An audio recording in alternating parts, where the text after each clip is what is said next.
तर पंतप्रधान नरेंद्र मोदी यांच्या संकल्पनेतील एक पेड माँ के नाम 2.0 ची सुरुवात आपण करत आहोत। राज्यातल्या सर्व शाळांमध्ये 5 जून ते 30 सप्टेंबरमध्ये हा उपक्रम राबवला जाणार आहे आणि प्रभावीपणे हा उपक्रम राबवण्यामागचं कारण एकच आहे की पर्यावरणाची मोठ्या प्रमाणात त्या ठिकाणी मुलांना महत्त्व कळावं या अनुषंगाने कसं पाहता? शालेय शिक्षण विभागाच्या माध्यमातून माननीय मुख्यमंत्री महोदय फडणवीस साहेब, माननीय उपमुख्यमंत्री महोदय एकनाथजी शिंदे साहेब, माननीय अजितदादा पवार साहेब यांच्या मार्गदर्शनाखाली येणाऱ्या वर्षभर वेगवेगळे उपक्रम प्रकल्प संपन्न होणार आहेत। त्याचा एक आराखडा त्या ठिकाणी तयार करण्यात आलेला आहे। साधारणपणे 16 जूनला जे काही आपल्या शाळा सुरू होणार आहेत, शाळा सुरू होत असतानाच विद्यार्थ्यांच्या शैक्षणिक वर्षाचं स्वागत करण्यासाठी माननीय मुख्यमंत्री महोदय, माननीय उपमुख्यमंत्री महोदय, सर्व सन्माननीय मंत्री, आमदार, खासदार आणि इतरही लोकप्रतिनिधी, अधिकारीगण त्या भागातल्या शाळेमध्ये विद्यार्थ्यांच्या स्वागतासाठी ते उपस्थित राहतील। विद्यार्थ्यांचं त्या ठिकाणी स्वागत केलं जाणार आहे। या माध्यमातून निश्चितपणे विद्यार्थ्यांचा उत्साह त्या ठिकाणी वाढेल आणि वर्षभर मग कोणत्या कालावधीमध्ये काय उपक्रम करायचा आहे याचा एक आराखडा त्या ठिकाणी तयार करण्यात आलेला आहे। आपण बघितलं असेल, विद्यार्थ्यांच्या गणवेशचे जो काही निधी आहे तो निधी यापूर्वीच आता शाळेंच्यापर्यंत पोहोचलेला आहे। शाळा व्यवस्थापन समिती आणि मुख्याध्यापक महोदय विद्यार्थ्यांचा गणवेश त्या ठिकाणी चांगल्या दर्जाचा खरेदी करतील। गणवेशामध्ये पण सूचना करण्यात आलेली आहे की 100% पॉलिस्टर ते कापड असायला नको, त्याच्यामध्ये 25-30% कॉटन मिक्स त्या ठिकाणी असलं पाहिजे की जेणेकरून विद्यार्थ्यांना त्यांच्या त्वचेला, शरीराला त्या कापडाचा त्रास होणार नाही याची काळजी घेण्याचंही आवाहन त्या ठिकाणी करण्यात आलेलं आहे। विद्यार्थ्यांची आरोग्य तपासणी येणाऱ्या काळामध्ये त्या ठिकाणी केलं जाईल। विद्यार्थ्यांच्या आरोग्याच्या दृष्टिकोनातून त्याचं हेल्थ कार्ड करण्याचाही निर्णय त्या ठिकाणी करण्यात आलेला आहे। आणि मग जसं मी सांगितलं की स्वागत करण्याच्यापासून तर वर्षभर अनेक उपक्रमांचं नियोजन त्या ठिकाणी करण्यात आलेलं आहे। याचं एक कॅलेंडरच विभागाने तयार केलेलं आहे आणि कोणत्या कालावधीमध्ये काय कार्य संपन्न करायचं आहे। जसं आता एका कार्यक्रमामध्ये बोलत असताना त्या ठिकाणी आपल्याला सांगण्यात आलं की सैनिकी प्रशिक्षण पण विद्यार्थ्यांना दिले जाणार आहे। यासाठी माजी सैनिक जे आहेत आपल्या राज्यातले माजी सैनिक कल्याण मंत्री महोदय शंभूराजे देसाई यांच्यासोबत त्यांच्या अधिकाऱ्यांसह शालेय शिक्षण विभागाच्या सर्व अधिकाऱ्यांसह बैठक संपन्न झालेली आहे आणि विद्यार्थ्यांच्या वर्ग वाईज म्हणजे पहिली, दुसरी ते 12वी पर्यंत टप्प्याटप्प्याने सैनिकी प्रशिक्षण त्या ठिकाणी महिन्यातून 1 दिवस 1 तास बरं त्या ठिकाणी या विद्यार्थ्यांना दिलं जाईल आणि टप्प्याटप्प्याने मग ते वाढवणार आपण आहोत की या माध्यमातून एक देशाच्या प्रती आदर, निष्ठा, राष्ट्रीयत्व त्या विद्यार्थ्यांमध्ये उद्याचा तो भावी नागरिक आपल्या देशाचा आहे निर्माण झालं पाहिजे ही त्याच्या पाठीमागची भावना आहे। व्यक्तिगत जीवनामध्ये पण त्याला एक शिस्त लागेल आणि मला असं वाटतं की व्यसनांच्या पासून दूर राहणं, लोकांच्या, नागरिकांच्या सुखदुःखामध्ये सहभागी होणं, असे अनेक गुण या माध्यमातून त्या विद्यार्थ्यांमध्ये निर्माण होण्यास मदत होणार आहे। त्याचाच एक भाग येणाऱ्या जून-जुलै महिन्यामध्ये प्रधानमंत्री महोदय यांनी जे काही आवाहन केलेलं आहे, एक पेड माँ के नाम त्याचं अनुपालन राज्यातील विद्यार्थी आपल्या आईच्या नावाने एक झाड त्या ठिकाणी लावतील. शिक्षक बंधू भगिनी किंवा संस्था हे सर्वजण मिळून आमचा पूर्ण विभाग एक झाड त्या ठिकाणी आईच्या नावाने त्या ठिकाणी लावेल. नुसतं वृक्ष झाड लावणं पुरतं मर्यादित न राहता ते झाड जगलं पाहिजे, मोठं झालं पाहिजे आणि म्हणून त्याची काळजी त्या ठिकाणी घेतली जाईल. मला वाटते की असे अनेक उपक्रम कार्यक्रम आम्ही प्रस्तावित केलेले आहेत. विद्यार्थ्यांच्या सहली शेतकऱ्यांच्या शेतावर जातील, विद्यार्थ्यांच्या सहली ऐतिहासिक गडकिल्ले पाहायला जातील, विद्यार्थ्यांच्या सहली स्थानिक पातळीवरच्या बँकेत जातील, दवाखान्यात जातील, काही छोटा मोठा प्रकल्प असेल त्या प्रकल्पाला भेट देण्याला ते जातील.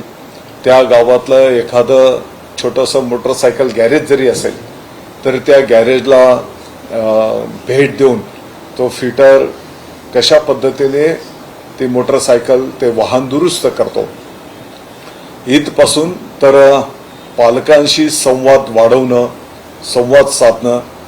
पालकांना पण आम्ही विनंती आवाहन करणार आहोत की आजी आजोबांनी सुद्धा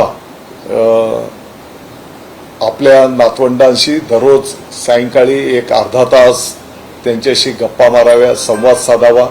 आईवडिलांनी सुद्धा आपल्या पाल्यांशी दररोज अर्धा तास किमान संवाद साधावा की जेणेकरून दिवसभरात त्या विद्यार्थ्याने नेमका आज तुम्हाला शाळेत काय शिकवलं, तुला काय अडचण आली का, किंवा त्याच्याशी गप्पा मारताना बोलताना तो पण त्याचं मनोगत त्या ठिकाणी व्यक्त करेल आणि त्याने सांगितलेल्या सूचनांची दुरुस्ती पण आम्हाला त्या ठिकाणी करता येईल.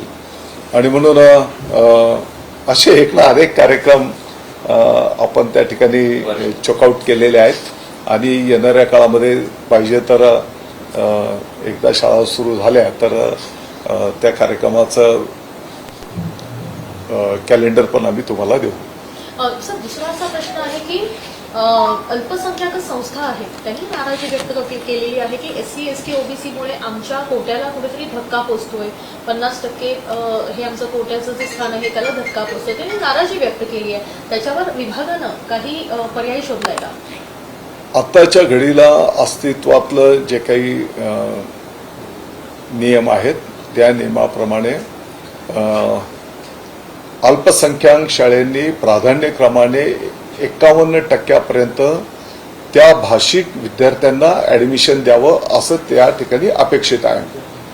आणि त्याच्या पुढे त्यांच्याच भाषिक विद्यार्थी उपलब्ध न झाल्यास इतर भाषिक विद्यार्थ्यांना पण त्या ठिकाणी ऍडमिशन त्या ठिकाणी ते देऊ शकतात असा नियम आहे. साधारणपणे आता आपण जर बघितलं असेल तर 11वीचे प्रवेश हे चालू वर्षाला ऑनलाईन भरती प्रक्रियेद्वारे जे काही आपण संपन्न केलेले आहेत. वस्तुस्थिती आहे की सुरुवातीला काही तांत्रिक अडचणी निर्माण झाल्या होत्या आणि 1-2 दिवसाच्या नंतर ती साईट सुरळीत सुरू झाल्याच्या नंतर कालचं आकडा आहे साधारणपणे 11,57,159 विद्यार्थ्यांना ऑनलाईन प्रवेश त्या ठिकाणी यशस्वीरित्या पूर्ण करण्यात आलेले आहे. आणि 5 जून 2025ला दुपारी 2 वाजेपर्यंत ही ऍडमिशनची प्रक्रिया सुरू राहणार आहे. यामध्ये काही अल्पसंख्याक कॉलेजेसच्या संदर्भातले काही मुद्दे त्यांनी उपस्थित केले होते की दुसऱ्या फेरीला पहिल्या फेरीला प्राधान्यक्रमाने त्या अल्पसंख्याक भाषेच्या विद्यार्थ्यांना प्रवेश देणं, परंतु काही संस्थेची कॉलेजेसची शाळेची सूचना अशी आली की दुसऱ्या फेरीला जर ते विद्यार्थी उपलब्ध झाले नाही तर मग कदाचित त्या पोस्ट वॅकंट राहतील आणि म्हणून त्याच्यामध्ये दुरुस्ती करून जर त्या भाषेचे विद्यार्थी उपलब्ध झाले नाहीत तर इतर भाषिक विद्यार्थ्यांना पण मेरिट प्रमाणे त्या ठिकाणी ऍडमिशन देण्याची व्यवस्था करण्यात आलेली आहे. आणि काल ती सुधारणा करण्यामध्ये 1 तास 2 तास त्या ठिकाणी या साईटवर वेळ झाला होता आणि त्याप्रमाणे आता त्याची अंमलबजावणी सुरू करण्यात आलेली आहे. पण सर ही अंमलबजावणी आता सुरू करण्यात आलेली आहे, पण ते सगळ्या गोष्टी सध्या लागू करण्यात आलेल्या आहेत का? कारण त्यांनी इतका टोकाचं पाऊल उचललं होतं की कोर्टात जाण्यासंदर्भातली देखील भाषा केलेली होती की जर सरकार याच्यावर फेर निर्णय घेणार नाही तर. आपण बघितलं असेल, आपण येण्याच्या पूर्वी म्हणजे पूर्वनियोजित कार्यक्रम ठरल्याप्रमाणे मला वाटतं की एक 7-8 आमदार महोदय आमचे त्यातल्या त्यात शिक्षण विभागाला प्रतिनिधित्व करणारे त्यांच्या उपस्थितीत बैठक संपन्न झाली. वेगवेगळ्या मुद्द्यांवर त्या ठिकाणी चर्चा झालेली आहे. काही त्यांच्या म्हणजे या विषयाच्या व्यतिरिक्त पण ज्या काही सूचना आल्या त्या सूचनांप्रमाणे काही चांगल्या सूचना आहेत, तर त्याच्याप्रमाणे आम्ही दुरुस्ती करून पुढे जाणार पण आहोत. शिक्षक आमदारांची बैठक पार पडली, त्यात आणखी काय महत्वाचे? शिक्षक आमदार महोदयांच्या बैठकीमध्ये संच मान्यता, टप्पा अनुदान आणि इतरही काही अनेक मुद्दे त्यांनी उपस्थित केलेले होते. त्या सर्व मुद्द्यांवर सविस्तर चर्चा त्या ठिकाणी झालेली आहे.